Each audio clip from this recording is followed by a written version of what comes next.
Do you guys just ever wonder what would life feel like if we're actually stress-free? See, a lot of people say they're stress-free because they finish all of their work. They can relax for the rest of the week. They don't have anything to bother them for a while. While these may seem like stress-free things, there's always going to be those few things in the back of everyone's head. You may not have any work for the next few days, but let's be honest, you're most likely thinking of the work that you still need to do later on. What if there's a way we could all lessen this negative mindset and reduce the anxiety and stress we all have in regards to the future? Today, I will be talking about one of the most common underlying problems most people have, and that is the ignorance of maintaining self-care and, more ideally, improving and maintaining one's mental health. I would like to talk about three main points today. First is pointing out the main issue at hand. Second, how to maintain mental stability.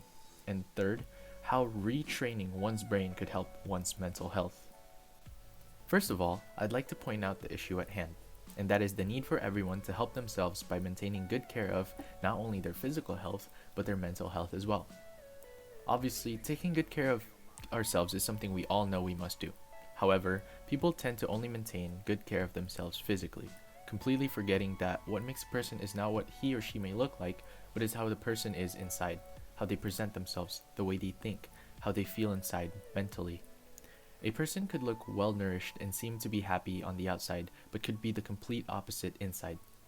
A lot of people nowadays are great at hiding how they truly feel, keeping their thoughts and emotions in instead of venting them out. In doing so, they are greatly impacted by the overload of negative emotions and thoughts circling around their heads. According to California Department of Public Health website, Let's Get Healthy California, in an article titled "Depression is a Common and Treatable Condition" published in 2018, mental health should be a top priority for everyone. This is because mental health illnesses are able to get treated. However, if not treated or not treated regularly, there may be some long, life-changing consequences. See, for us students, we are usually given a stockpile worth of work that must be completed within a certain period of time.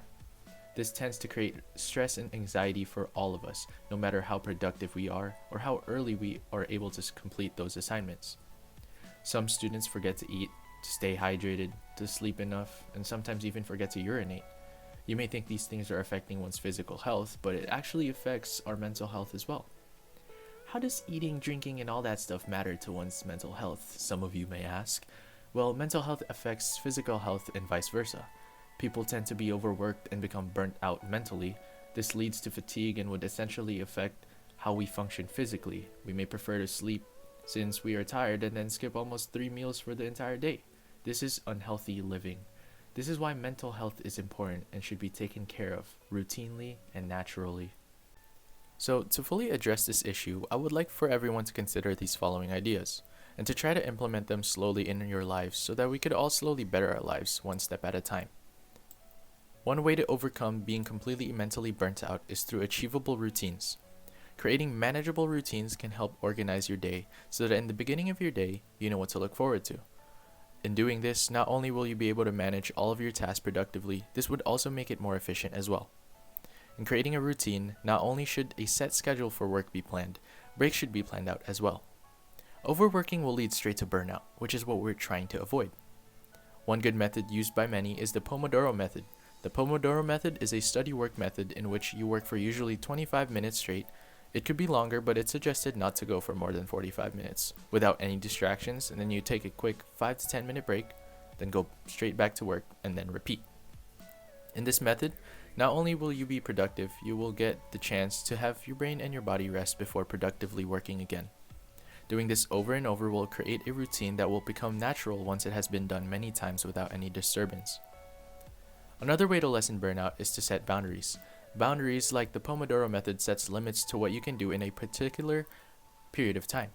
In doing this, you won't get overworked and get burnt out that easily. For us students, this is a great way to have school to life balance, since we would strictly do work for school, and then our implemented boundaries will help us relax and take our minds off of school for a good period of time. I know firsthand that trying to finish all of your work before enjoying the rest of your time is a must. However, cramming all the work and learning all the information could get tiring easily, and this could lead to unproductiveness. So, in setting boundaries, we are able to limit overworking and stressing our bodies and minds too much so that we may maintain a healthy mental and physical state. Finally, I'd like to point out how retraining one's brain to think a certain way to avoid burnouts could positively help affect one's mental health. Retraining one's brain every single day to routinely see things one by one could help lessen anxiety and stress, as it could lead to better productivity when working. See, if your brain takes a list of things you need to accomplish, it will maintain everything in your memory. By training the brain to focus on one task at a time, this will result in a more productive work ethic, as it would provide focus on that one particular task without having to worry about the other tasks needed to be accomplished. This process may take a while. This is why it is highly recommended to be placed as part of your routine. The more you retrain your brain to focus on one thing at a time, the more it will get used to accomplishing one task at a time in a more precise and accurate manner.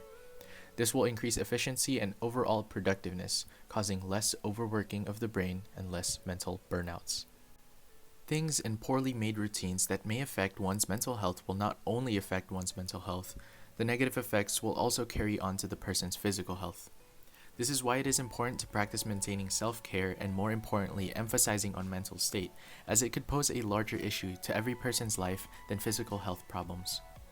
As I have mentioned before, everyone must be aware that it is important to take good care of oneself both physically and mentally. Remember the recommendations I have stated in order to gradually improve one's mental state, and being able to retrain one's brain in order to routinely process things in a more focused and less stressful manner. Maintaining good care of one's mental health is very important, as it poses a great threat to the future of society if not treated carefully.